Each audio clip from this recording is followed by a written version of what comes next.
Hello guys, this is Paul McWhorter with TopTechBoy.com, and we're here today with episode number 17, the Homework Solution Edition, in our incredible new tutorial series where you're going to learn artificial intelligence or you're going to die trying.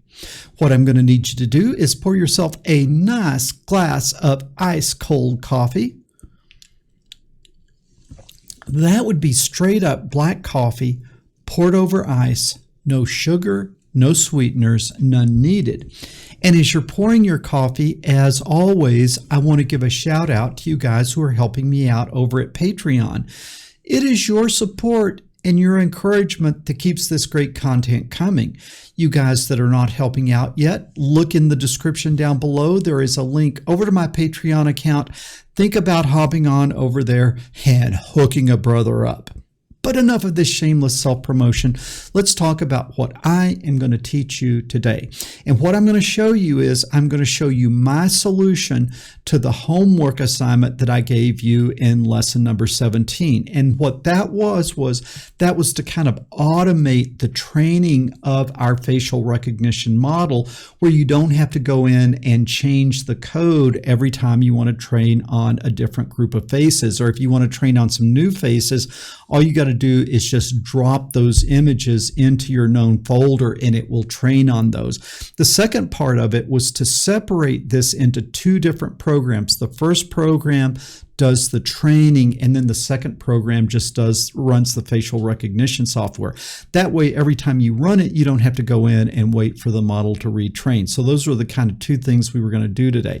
So what we'll do is we'll start by writing the first program that does the training, saves the training data, and then we'll write the second program that loads the training data and then does the facial recognition. First of all, how many of you guys were successful? If you were successful in doing this homework, leave a comment down below. I am legend. And those of you who are not successful, leave a comment. I folded up like a cheap Walmart lawn chair.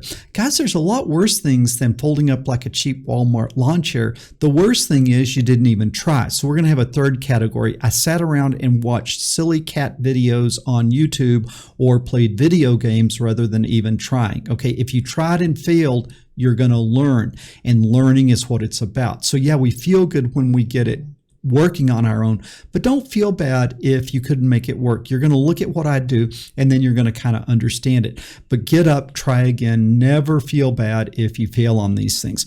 But enough of this introductory banter. Let's jump in and let's start working on this. So what I will need you to do is fire up your most excellent Visual Studio Code, and then we're going to come over and we are going to get out of your way to make sure that you can see what I'm doing here. We are going to come to our Python working folder and we are going to create a new program. It is going to be OpenCV 26.py. The .py is kind of important, and then enter. Boom, a fresh new Python program just waiting to be written. Okay, this first Python program that we're going to do is going to be the one that does the training. And rather than hardwiring in every image that we want to train on, we want to walk through our folder and have OpenCV go out and grab the image and train on it, grab the image and train on it, doing it in an automated fashion using our new friend os.walk. If we're going to do that, we've got to import. We have to import our new friend over here, and our new friend is import os. Then we also need to import our old friend CV2, and then we also need to import our intermediate friend face recognition, but we don't want to have to write face recognition every time we use that library, so we will import it as FR. Now we can reference that library with the simple uppercase FR. Okay, now we are going to be saving this to the disk. We're going to be saving our training data using Pickle, and you should know this. There was an earlier lesson that I gave you on Pickle. If you don't know how to Pickle, go back and watch the earlier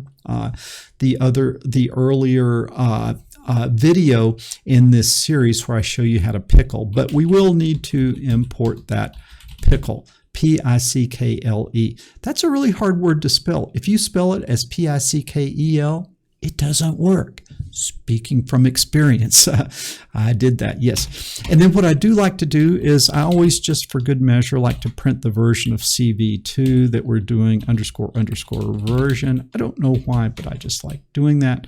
Also, it just kind of reminds me that command is available so I can keep track of what version of the libraries I am on. Now, what we're going to do is we're going to create an array of our training data, an array of our known images, an array of our encodings of our known images. So we're going to call that encodings, plural, and that is just going to start out as an empty array, and there will be a corresponding array to that of the names corresponding to those encodings, and so that will start out empty as well. So we will be populating this as part of the training exercise, and then we will dump it to the disk using our old friend Pickle. Okay, now we got to tell it where to start, right? We got to tell it where our images are, where our known images are. And so I'm going to call that image dir for image directory. And then that is going to be up here. Remember our demo images, remember our known folder. Okay, we want to point it to that known folder. So I'm going to right mouse click on that, and I am going to say copy path. And then I'm going to come here and I'm going to paste that. And because of this strange quirky holdover from Windows 95 DOS, this actually needs a / to work properly in this application. So C / and then all of these things down to the starting folder known, which has our known images in it. Okay, so that's where we're going to start.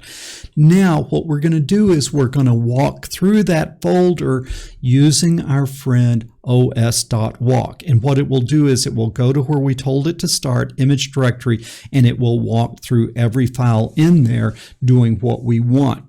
And so the way we walk through it, first of all, we're going to do it with a for loop, but what we have to understand that walk keeps track of three things. The root, that's the folder that it's in.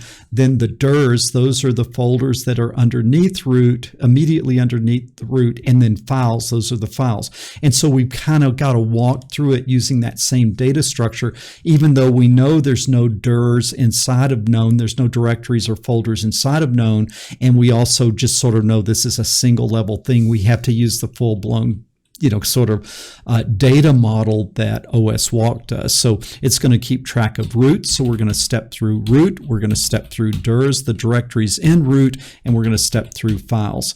And so that is going to be for root, dirs, and files in what? os.walk. And then where do we walk through? Image dir. So that's where we start in our original root directory. If this doesn't make sense, go back to the last lesson because I explained it ad nauseum there. Let's have a little refreshment here. Okay, that is indeed delicious coffee. All right, so the first thing that we need to figure out is we need to figure out the full path name. We got to figure out the full path name to the file. Okay, we have to figure out, well, the first thing we got to do is, what this for loop is going to do is it's basically going to return an array, and that array is going to include the file names of all the files inside of known. Okay, and so this will return an array of files. Well, what I want to do now is I want to step through those files. So I'll say for file singular in files, okay, for file in files, and then let's just for fun, let's just print file. Okay, I just want to show you this kind of like how it's working. And then here, let's print files. Okay, put it in the wrong spot. Let's just do a little learning here, a little review. You should already know this, but let's here print files. Okay, so this is going to start in image directory, and then it is going to walk, and then that's going to become root, where we start. and then it's going to look for a list of the directories inside, and I'm going to print that as well.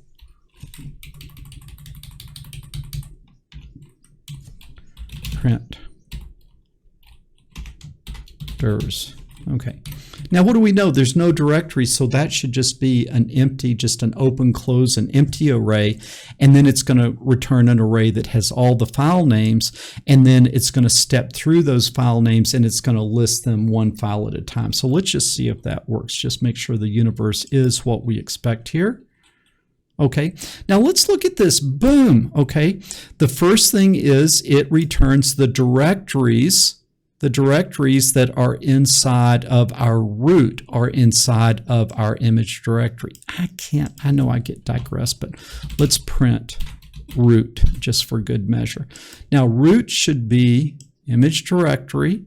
Okay, and then because there are no folders inside of the root known, it should just print an empty open close bracket because there are no folders inside of known, and then it should be an array of the files, and then it should print the files out individually. Let's just make sure it does that. Guys, if you look at your data sometimes, then it makes a lot more sense. It makes a lot more sense when you're programming because you actually know what it does. Okay, so boom, look at this. It prints out the root, which is just what we told it to start, image directory. You see, that's that. Then it looks for directories inside of that directory. It finds none, so it prints just an empty array. And then it prints an array of all of the files that are inside that known folder. And then with this second for loop, it steps through this array and it prints each file singular. So here now I'm grabbing one file at a time out of my known folder. Hopefully that makes sense. If that doesn't make sense, go back to the last lesson.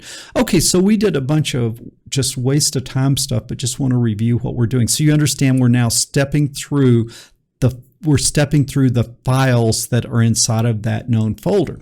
Well, now what do we want? We need the full path. We need the full path to each one of those files, because right now I've just got the file name, but I need that. If I'm going to load that image, I need that file with its path. So I need to join the file name with the path name.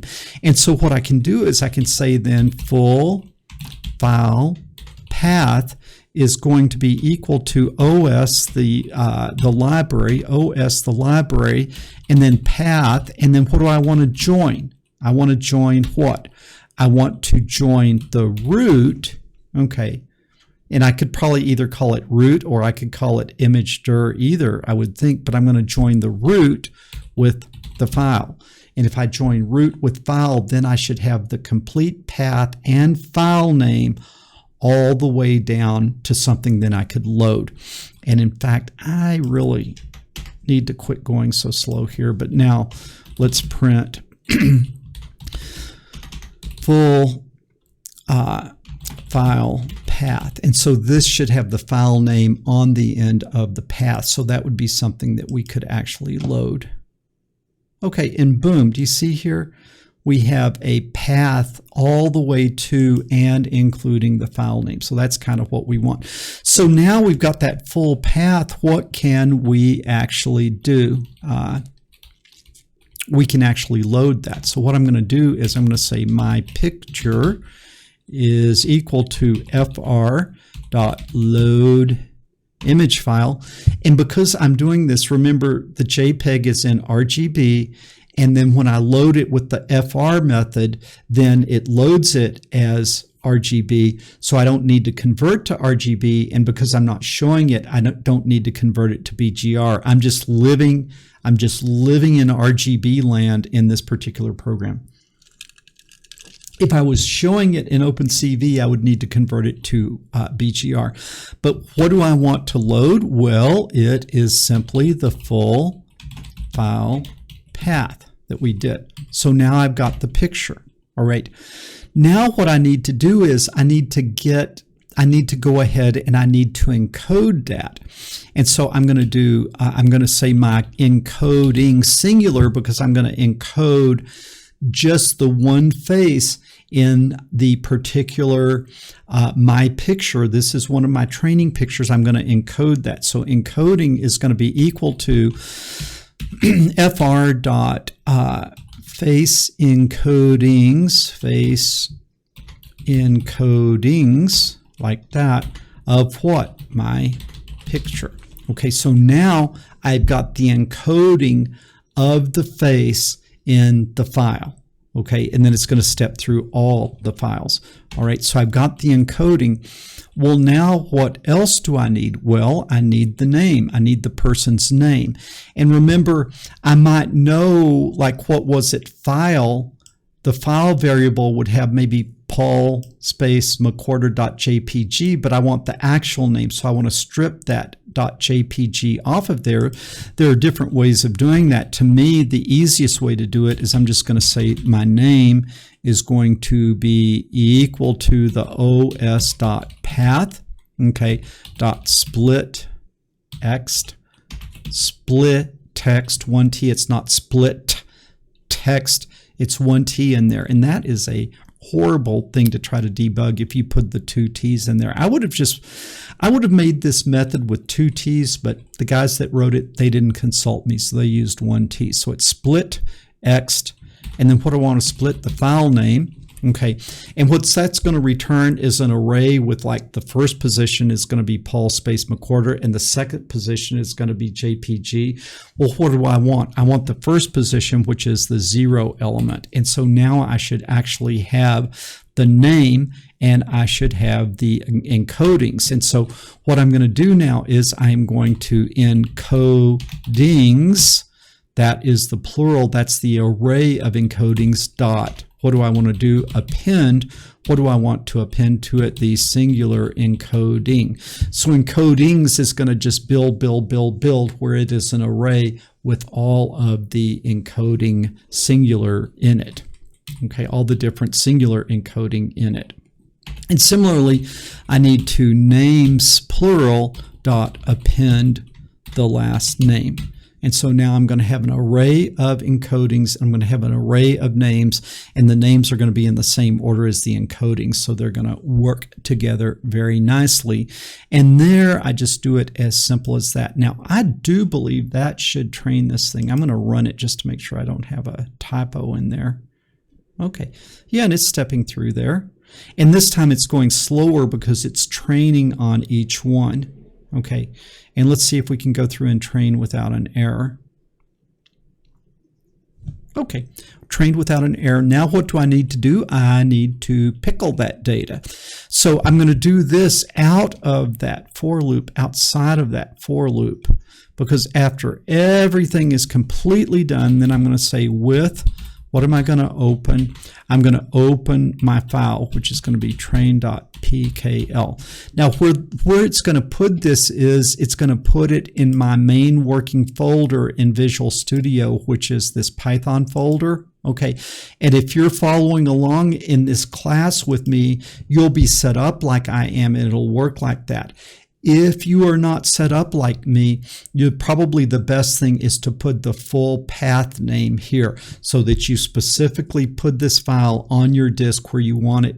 Okay, that would be the best thing, is put the full path name. But for you guys that are following my class, you should just be able to put it in train.pkl and it'll put it there in your Python folder. I hope that makes sense. Okay, now how do I open that? I need to open that as write byte because I'm going to be writing to it.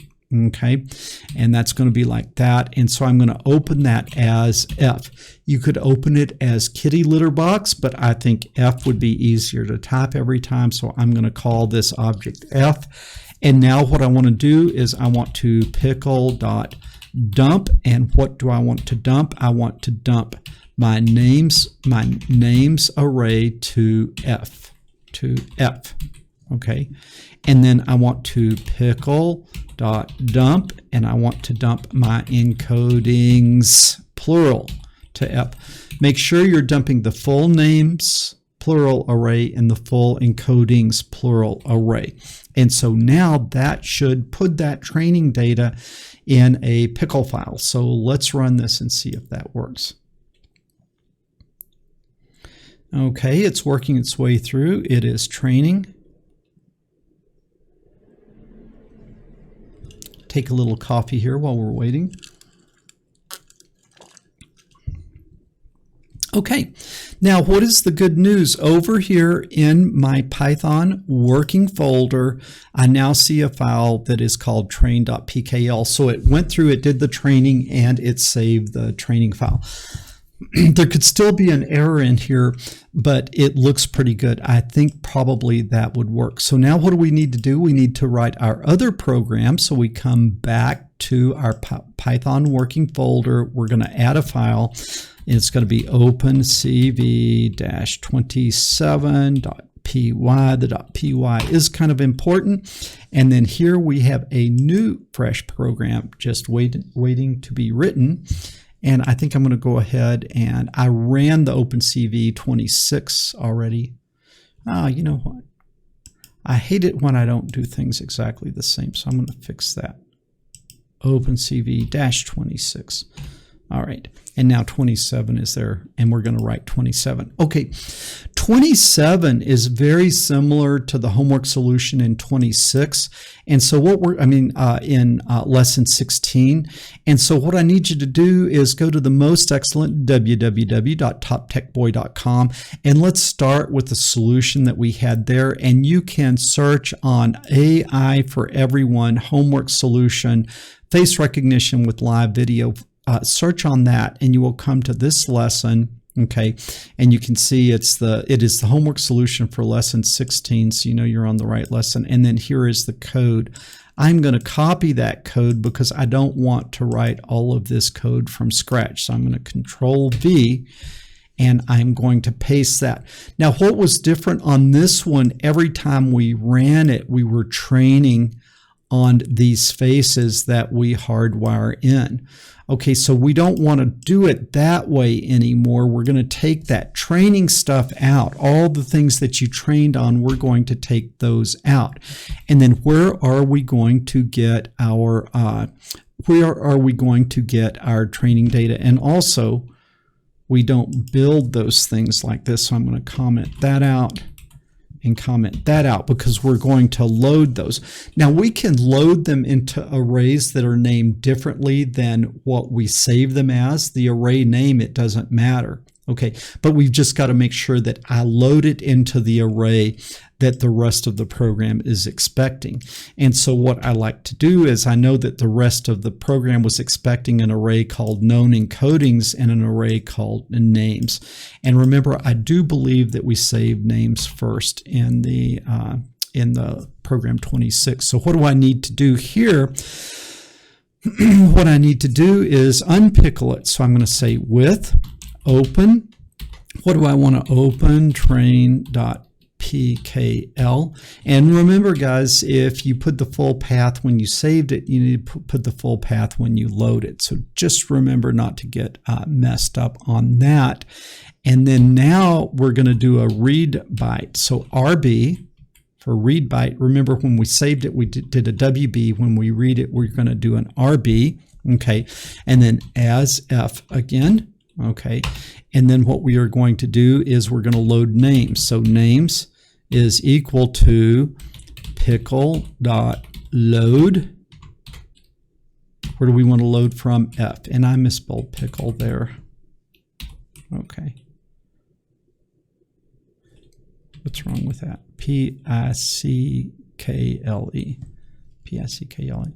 I'll tell you. I know what. I got to come up here and I got to import my friend pickle. Because last time this program that we copied wasn't using pickle, so we hadn't imported it. So I got to import pickle like that. All right. Now when we come down here, it recognizes pickle. So we're going to load from F we're going to load and put it into names. Now, when we saved it, the array was called names, and here we're loading it back into an array called names. But the other one, I think we just called encodings, but here we're going to load it into known encodings because that's what the rest of the program wants. Okay, so known encodings is going to be equal to pickle.load F.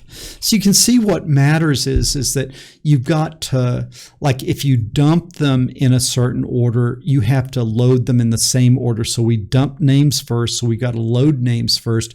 We dump encoding second, so we've got to load known encoding second. Okay, hopefully that kind of makes sense there. So now at this point, we should have the known encodings. We should have the known encodings that the program wants, and we should have the names that the program wants. And we have already trained it, so all of that should be working. And so now what we are going to do is we are going to get this out of our way. We're going to try to run this thing. All right, we're going to try to run this thing.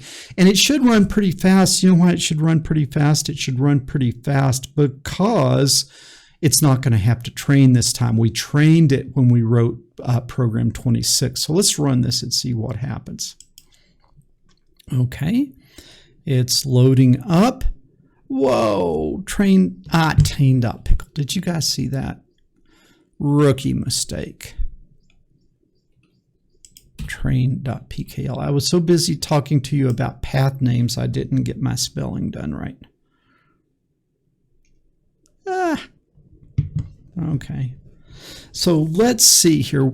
This means that somehow there is probably an error in program number 26. And so I think we're going to have to come back to program 26 and we're going to have to find out what we did wrong there, because that training data is not, it didn't recognize, it just got everything matched to everything. And so somehow I did not get that right. So let's see here. We have,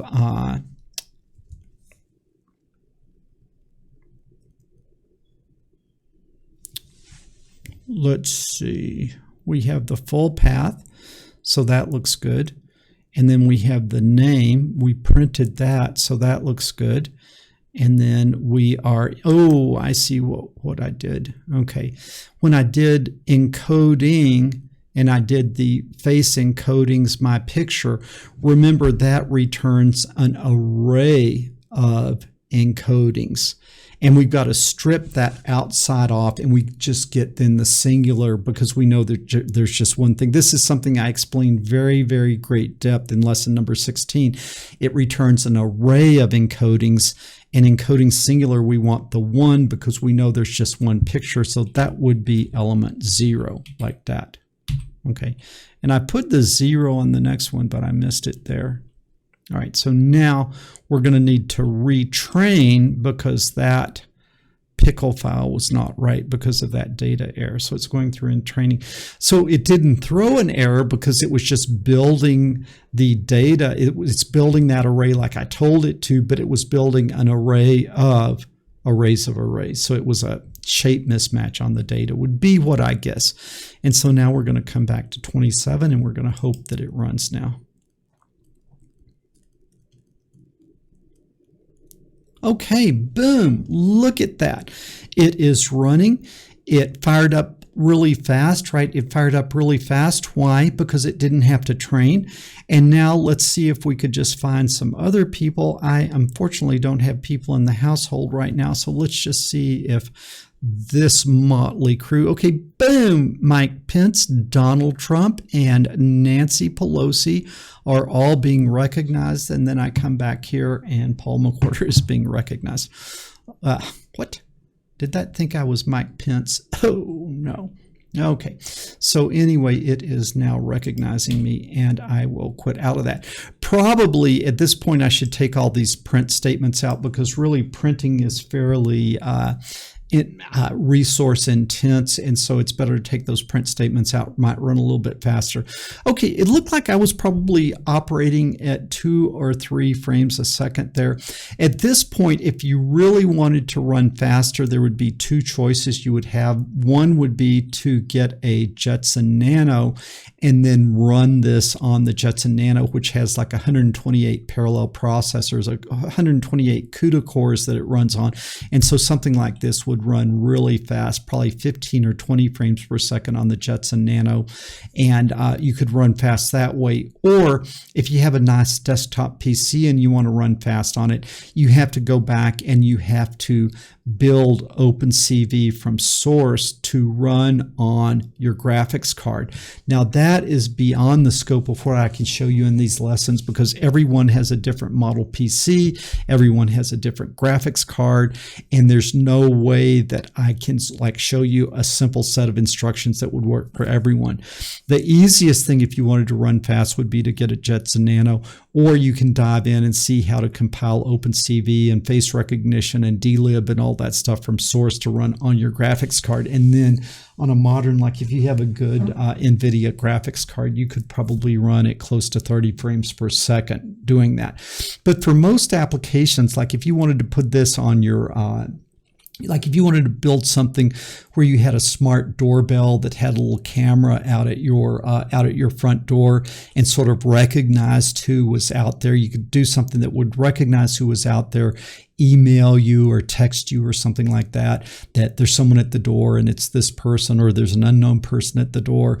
You know, you could do all types of pretty cool things, and you really wouldn't need to be operating at 30 frames per second. But I think this is pretty cool. I think we've gotten it to a really interesting state here. Now, this is kind of probably where we're going to stop with the face recognition, or like we're not going to teach more on facial recognition. We'll be moving on to new and even more exciting stuff in next week's lessons. And so hope you guys will stick with it and come back. Okay, if you like this, make sure to give me a thumbs up. Also, be sure to leave a comment down below, because when you leave comments, it helps me with the old YouTube juice. And YouTube, the more comments I get, the more thumbs up I get, the more people YouTube will suggest this video to. So you guys really help me and support me when you do that. If you haven't subscribed to the channel already, make sure that you subscribe. When you should subscribe, ring that bell so you'll get notification when my new lessons come out. Okay, guys, this is Paul McWhorter with TopTechBoy.com. I will talk to you guys later.